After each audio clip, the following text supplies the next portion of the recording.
ஓம் சாய்ராம். உங்களுக்கு லட்சக்கணக்கான ரூபாய் கடன் சுமை இருந்தாலும் சரி, அது எல்லாத்தையும் அடைக்கிறதுக்கு இந்த ஒரே ஒரு ரூபாய் போதுங்க. உங்களுக்கு லட்சக்கணக்கில் கடன் இருந்தாலும் அதை எல்லாம் இல்லாமல் செய்து உங்களுக்கு பண வரவை அதிகரிக்க இதை விட ஒரு எளிமையான பரிகாரம் இருக்கவே இருக்காது. அந்த அளவுக்கு ஒரு சக்தி வாய்ந்த, ஆனால் ரொம்ப சிம்பிளா எல்லாருமே செய்யக்கூடிய ஒரு பரிகாரத்தை பத்தி தான் இந்த வீடியோல பார்க்க போறோம். வாங்க வீடியோக்குள்ள போலாம். அதுக்கு முன்னாடி நீங்க இப்பதான் நம்ம சேனலுக்கு ஃபர்ஸ்ட் டைம் இருக்கீங்கன்னா மறக்காம நம்ம சேனலை சப்ஸ்கிரைப் பண்ணுங்க. இன்றைய காலகட்டத்தில் ஒவ்வொரு மனிதனும் கடன் வாங்காமல் வாழ்க்கையை நடத்தவே முடியாது. ஏதோ ஒரு கஷ்டகாலம் ஒருத்தர்கிட்ட கை நீட்டி கடனை வாங்கிறோம். ஆனாலும் அந்த கடனை அடைக்க முடியாமல் அவர் முன்னாலே தலை குனிஞ்சு நிற்பது தான் இருக்கிறதுலே ரொம்ப ரொம்ப ரொம்ப கஷ்டமான ஒரு சுச்சுவேஷனுங்க. ஸோ இப்படி கடனை வாங்கிட்டு கஷ்டப்படுற எல்லாருக்குமே பார்த்தீங்கன்னா எப்படியாச்சும் இந்த கடன்லேருந்து நம்ம எப்படியா மீண்டு வர முடியாதா அப்படின்னு தான் எல்லாருமே பார்த்துக்கிட்டு இருப்போம். அப்படிப்பட்டவர்களுக்கு அந்த கடன்லேருந்து மீண்டு வருவதற்கு ரொம்ப எளிமையான இந்த பரிகாரத்தை செஞ்சாலே போதுங்க. மிக விரைவிலேயே உங்கள் கடனை அடைக்கக்கூடிய ஒரு பண வரவு உங்களுக்கு இருந்துகிட்டே இருக்குங்க. நீங்கள் இந்த பரிகாரத்தை செஞ்சாலே போதும், மிக சீக்கிரமாகவே உங்களுடைய கடன் விரைவில் அடைந்துவிடும். அப்படிப்பட்ட ஒரு அற்புதமான பரிகாரத்தை எப்படி செய்யணும் தான் இந்த வீடியோவில் பார்க்க போகிறோம். இப்போ சில பேர் இருப்பாங்க, ஒருத்தர்கிட்ட வாங்கின கடனை அடைக்கிறதுக்கு எவ்வளவோ ட்ரை பண்ணி பார்ப்பாங்க, கடனை அடைக்கவே முடியாதுங்க. அவர்கிட்ட வாங்கின கடன் மட்டும் எந்த ஒரு காலத்துலையும் அடையவே அடையாது.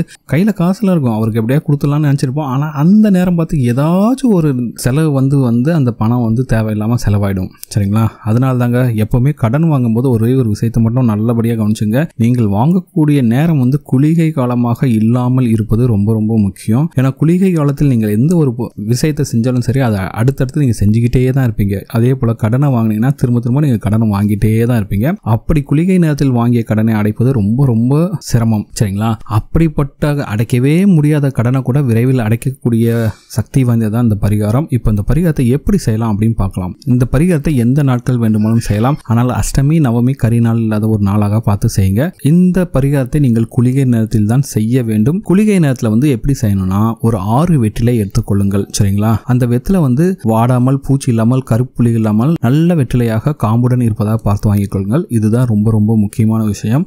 அந்த 6 வெற்றிலையும் நல்ல வெற்றிலையாக வாங்கிக்கணும். அதோட சேர்த்து 2 கொட்டை பக்கையும் வாங்கி கொள்ளுங்கள். சரிங்களா? இதுக்கடுத்து என்ன வேணும்னா, ₹1 நாணயம் வேணும். இதை மடிச்சு வைக்கிறதுக்கு ஒரு பிங்க் நிற பேப்பர், இந்த நகைக்கடையெல்லாம் மடிச்சு வைப்பாங்க தெரியுமா, ஒரு பிங்க் நிற பேப்பர், அந்த பேப்பர் ஒன்று வாங்கி வச்சுங்க. இந்த பரிகாரத்தை எப்படி செய்யணும் பார்க்கலாம். இப்போ பார்த்தீங்கன்னா, அந்த குளிகை நேரத்தில் உங்கள் வீட்டு பூஜையில் தீபம் ஏற்றி விட்டு உங்கள் குலதெய்வத்திடம் மனதார வேண்டி, யார்கிட்ட கடன் வாங்கியிருக்கலாம் அவரோட பேரை சொல்லி, அவரோட வாங்கின கடனை எப்படியாச்சும் அடைச்சிடணும், அதுக்கு உண்டான பண வரவு வரணும் அப்படின்னு சொல்லிட்டு உங்கள் குலதெய்வத்தில் மனதார வேண்டிக் கொண்டு இப்போ என்ன பண்ணீங்கன்னா, அந்த பிங்க் நிற பேப்பர் மேலே இந்த 6 வெத்தலையை வச்சுக்கிட்டு, அது மேலே அந்த கொட்டைப்பாக்கு ₹1 நாணயத்தெல்லாம் வச்சுட்டு, அந்த பிங்க் நிற பேப்பரை அதை மடித்து ஒரு மூட்டை போல் வச்சுக்கிட்டு, இந்த மூட்டையை பார்த்தீங்கன்னா நீங்கள் பணம் வைக்கும் இடத்தில் அந்த குளிகை நேரம் முடிவதற்குள்ளாக நீங்கள் வைத்து விட வேண்டும். இந்த பரிகாரத்தை நம்பிக்கையுடன் உங்களுடைய குலதெய்வத்தை வேண்டிக் கொண்டு இந்த பரிகாரத்தை செய்த சில நாட்களிலேயே பார்த்தீங்கன்னா உங்களால் நம்ப முடியாத அளவிற்கு ஆச்சரியம் நடக்கும். உங்களுடைய பண வரவு அதிகரித்து இதுவரை அடைக்க முடியாமல் திணறிய அந்த கடனை நிச்சயமாக அடைத்து நீங்கள் கடனிலிருந்து மீண்டு வருவீர்கள். இந்த பரிகாரத்தை செஞ்சுட்டு நீங்கள் கடனை அடைப்பதற்கான அனைத்து முயற்சியிலும் ஈடுபடுங்கள். இத்தனை நாட்களாக உங்களுக்கு வராமல் தடைப்பட்டு கொண்ட பணம் கூட பார்த்தீங்கன்னா கண்டிப்பாக சேருங்க. சரிங்களா? பரிகாரத்தை செஞ்சுட்டோம் அப்படி சும்மா அதெல்லாம் வந்துடாது பணம். நீங்கள் அதற்குண்டான உழைப்பை போடுங்கள். அந்த உழைப்புக்குண்டான பலனை உங்களுடைய குலதெய்வம் உங்களுக்கு தருவாங்க. அந்த அளவுக்கு சக்தி வாய்ந்த பரிகாரம் தாங்க இது. நம்பிக்கையுடன் செஞ்சு பாருங்க. செலவுலாம் ரொம்ப பெருசாலாம் ஆகாது. இந்த பரிகாரத்தை செஞ்சாலே போதும். உங்களுடைய கோடி ரூபாய் கடன் வாங்கியிருந்தாலும் சரி, அந்த கடனை எல்லாத்தையும் அடைச்சிட்டு நீங்க கடன் இல்லாத ஒரு நிம்மதியான வாழ்க்கைக்குள்ளாக நீங்கள் செல்வீர்கள். அந்த அளவுக்கு சக்தி வாய்ந்த பரிகாரம் தான் இது.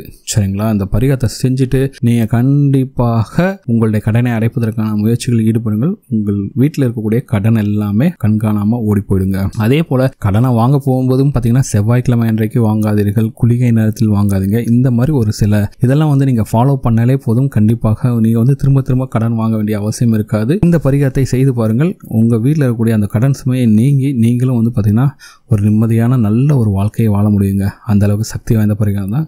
இந்த வீடியோ உங்களுக்கு பிடிச்சிருக்க நம்புறேன். இந்த வீடியோ உங்களுக்கு பிடிச்சிருந்தா மறக்காம நம்ம சேனலை சப்ஸ்கிரைப் பண்ணுங்க. இந்த வீடியோ பற்றி உங்களோட கமெண்ட்ஸை கமெண்ட்டில் கமெண்ட் பண்ணுங்க. இந்த வீடியோ உங்கள் ஃப்ரெண்ட்ஸோட ஷேர் பண்ணுங்க, லைக் பண்ணுங்க, கமெண்ட் பண்ணுங்க.